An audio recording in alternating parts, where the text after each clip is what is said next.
Il vend 3000 pains par jour et veut ouvrir sa boulangerie. Il vend entre 2930 pains et 3000 pains chaque jour et il souhaite ouvrir sa boulangerie. La semaine dernière, j'étais du côté de Yaoundé chez un client pour l'accompagner dans le lancement de son projet. Il souhaite ouvrir sa boulangerie. On va l'appeler M. Cabri pour ne pas dévoiler son identité. M. Cabri a un réseau de 7 boutiques, 7 épiceries dans la ville de Yaoundé, dont la plus grande se situe à la briqueterie. Et M. Cabré, aujourd'hui, a décidé d'ouvrir sa boulangerie. Pourquoi? Parce que M. Cabré se dit déjà suffisamment grand pour pouvoir ouvrir une boulangerie.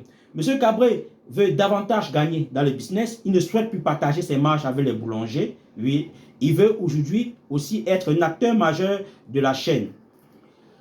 Après consultation, on a découvert qu'effectivement, il y avait parmi les 7 boutiques de M. Cabré, il y avait 3 boutiques qui faisaient 85% du chiffre d'affaires. Il y avait 3 boutiques qui faisaient 85% de son chiffre d'affaires.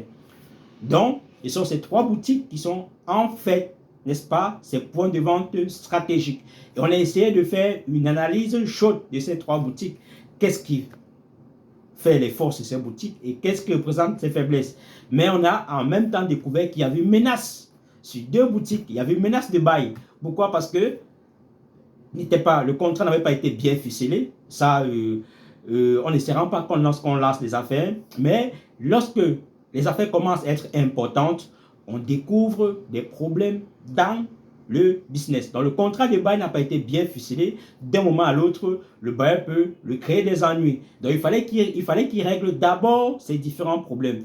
Dans l'autre, le bailleur était en train d'augmenter le bail et c'était pas une petite augmentation. Oui, puisque le bailleur comptait doubler le bail minimum en estimant que depuis qu'il a laissé la location, il a cédé son local au locataire, n'est-ce pas? Son local a pris beaucoup de valeur et il n'a jamais augmenté le loyer.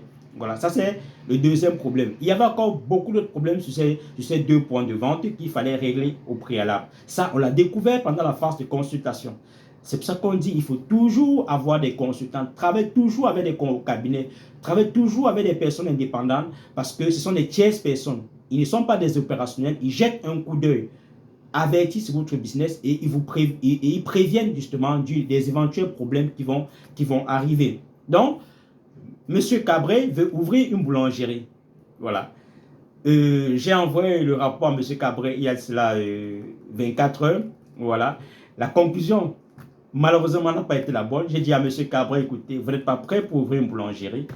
Ce n'est pas parce que votre réseau actuellement absorbe 3000 pains que vous croyez que vous allez pouvoir ouvrir une boulangerie et vous en sortir. Et je lui ai fait un mail et il m'a appelé, on a discuté longuement, il me dit qu'il ne comprend pas pourquoi. Et puis voilà, je ne vous dirai pas pourquoi est-ce que j'ai envoyé cette conclusion à M. Cabré. M. Cabré aujourd'hui a compris pourquoi est-ce qu'il ne doit pas ouvrir une boulangerie tout de suite.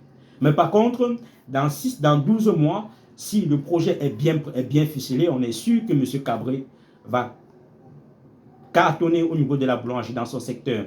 Voilà, c'est ce que je voulais échanger avec vous. Connectez-vous sur notre plateforme YouTube Marché Africain pour ne pas louper nos prochaines vidéos.